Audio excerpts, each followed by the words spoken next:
আসসালামু আলাইকুম, সবাই কেমন আছেন? আমি মোহাম্মদ মেহেদী হাসান। আমরা একটি আরো প্লেট সেটআপ করেছি, সেটা হচ্ছে আপনার আপনাদেরকে একটু দেখাই। ফিট পাম্পের সাহায্যে 12 ভেসেল ইউজ করে আমরা আমাদের মেশিনের মধ্যে মেশিনের পানি দেয়া করে দিয়েছি। আমাদের মেশিনটা দেখেন, এই যে আমাদের বোর্ডটা দেখেন, এটা হচ্ছে আমাদের ইলেকট্রিক্যাল প্যানেল। তো এইখান থেকে আমরা সম্পূর্ণ লাইনটা মেনটেন করি, খুবই সুন্দরভাবে কাজ করা হয়েছে। দেন তারপর আমরা এখানে এই মেশিনটা ছাড়াও মূলত এটা তো রেগুলার, এটা আমরা করে থাকি। তো ইউনিক যেটা সেটা হচ্ছে আমরা নিজেরা একটি ওয়াশ এবং ফিলিং মেশিন তৈরি করেছি, সেটা আপনাদেরকে এখন দেখাবো। তো আপনারা একটু দেখেন, এইটা এই যে বোতলগুলো ওয়াশে দিচ্ছি আমরা এখন, এই গার্ডগুলোর সাথে বসাবো এখন।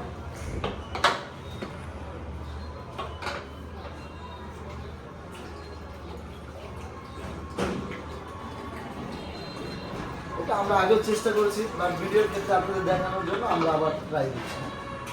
দেখেন, ঠিক আছে, এই যে এটা আমরা এখন বোতলটা ওয়াশ করব। তো এটা একবার করে ছেড়ে দিলে আপনার বোতলটা ওয়াশ হয়ে যাবে। এখন আমরা এই বোতলের পানিটা ফেলে ফিলিংয়ের জন্য এখানে জুড়ে দিব।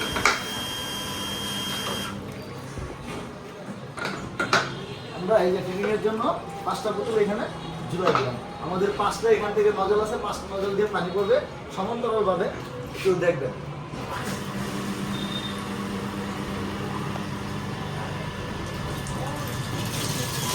তো আমাদের এই যে ফিলিংটা হয়ে গেল, এখন আমরা ক্যাপিংয়ে যাব।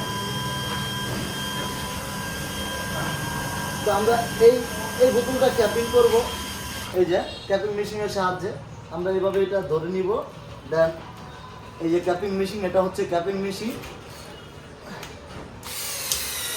এই যে ক্যাপিংটা হয়ে গেছে, দেখেন খুবই সুন্দরভাবে ক্যাপিং হয়ে গেছে। আপনার কোনো দিক দিয়ে কোনো কিছু নাই, একদম টোটালি সুন্দরভাবে ক্যাপিং হয়ে গেছে। তারপরে এখানে কেস হবে এরকম। হ্যাঁ, এখন এটা এভাবে আমরা প্যাকেজিং করব। এখন প্যাকেজিংটা আপনাদেরকে একটু দেখাই, আপনি একটু দেখেন।